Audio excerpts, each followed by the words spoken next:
I don't want him to say and use some kind of legal means as saying that I didn't appeal the eviction or notice to end tenancy within that 10 days, because that's what they're basically saying. Well, they might say that, and it'll be up to the arbitrator to determine at the hearing.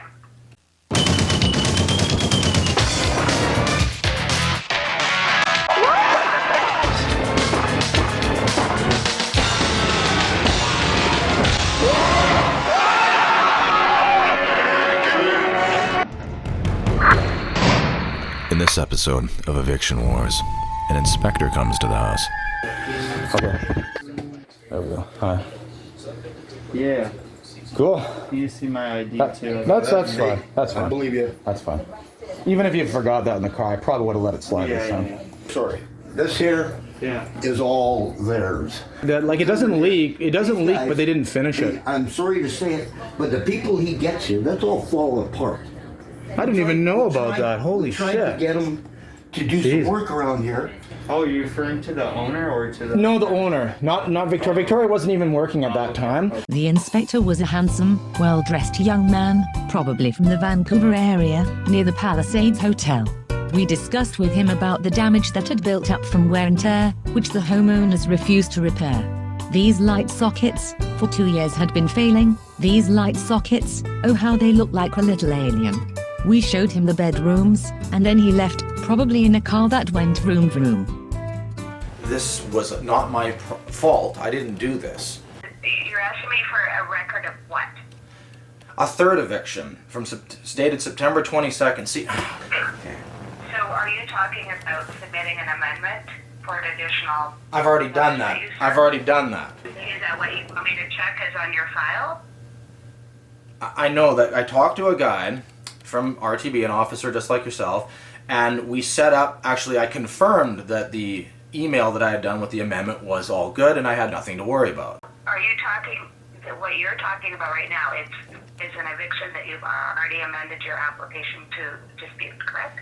Yes, is all good, but here's where it gets tricky. She sent me an email with a proof that she sent it to me, and she sent it to me right after September 22nd, on 23rd in fact actually. I checked my email, I couldn't find anything. They're trying to blindside me. She even says she's unaware of the first hearing. She's acting like there's nothing that I've done.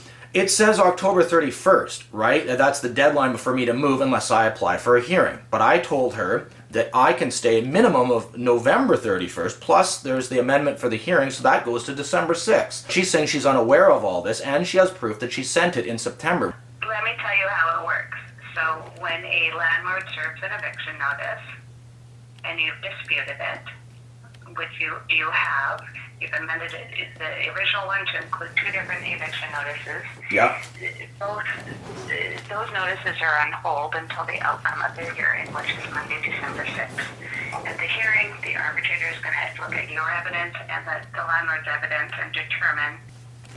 So if your landlord is saying they don't know anything about the hearing, did you serve the documents that you were required to serve to the landlord? They said they didn't know about the hearing right after they said they accepted the documents from the hearing, for the hearing, because of an eviction from the first property manager.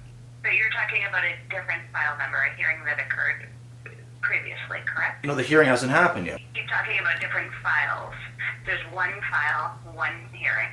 Yes, it is still the same hearing, but for her, she's taken over the case and she's acting like she doesn't even know about the first thing. To her, this is like this brand new eviction. She knows what's going on, obviously, but she's claiming she doesn't have access to this hearing or files or any of that stuff. Yeah. If you submit an amendment form, you submit the amendment to us so we can have record of it. I did. It's there. It doesn't feel legal. It doesn't feel right. This episode of Eviction Wars has been brought to you by Jump Kickman, now with 46 criminal offences. I apologize for the lengthy information. I just wanted to make sure you understood where this is all coming from and what it means to me, at least. Let's say, for example, and you know this better than anyone, if someone put on my door an eviction notice, right, and I acted like, oh, I don't know about it, and I don't try to defend it, then or appeal it, then I can get kicked out still. But she didn't put it on my door. She said she mailed it and showed a photograph of the mail. Your landlord is allowed to serve an eviction notice. I know Remember, this. So I don't know what you mean by if she had put it on the door. I was using that for an example. What I'm saying is, because she has sent me this email telling me how of this. And I wondered why she had dated it on September 22nd and saying I have to move out on October 31st, but I didn't collect the email, or sorry, the mail, the eviction until October 21st. That's why I told you that you need to provide this information as evidence for your hearing. What I've read has led me to believe and become afraid, because it says if you don't appeal within a certain time, you can't go to a hearing. And I think I did, because that's... No, it doesn't say that. So if there's a deadline to dispute a notice.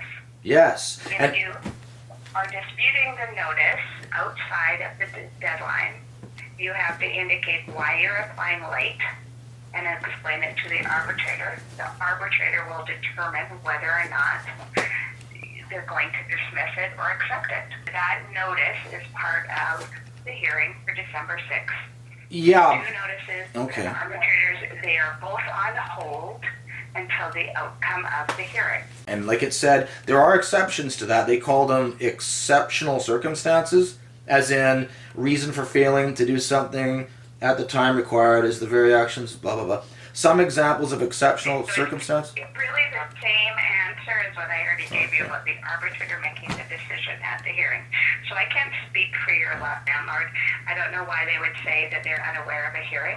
If they're providing you evidence saying, yes, send this to you by registered mail on this day, again, it's really up to the arbitrator at the hearing, but it doesn't mean that the landlord can come and evict you on the 31st.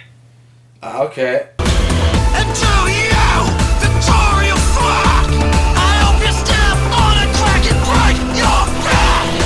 What do I do if on October 31st there's some bailiff that winds up at my door telling me I gotta leave? What do I do then? Well, a bailiff is a product of a residential tenancy branch proceeding. So the landlord would have already had served an eviction notice, applied with us for an order of possession where a hearing would have been held, where you would have been notified of, and then an order be served on you, and then you refuse to move, and then they could go for a writ of possession at Supreme Court. So that's a ways down. There's no chance of that happening. Well, that's why I'm telling you that they can't. The notice that they served is on hold until the outcome of the hearing. Okay. They can't get an order of possession. They can't go to Supreme Court for a writ. Okay. Next week on Eviction Wars, Victoria phones the police on Derek. Victoria lies. Please, whatever I did, I'm sorry. Just go. I'm sorry.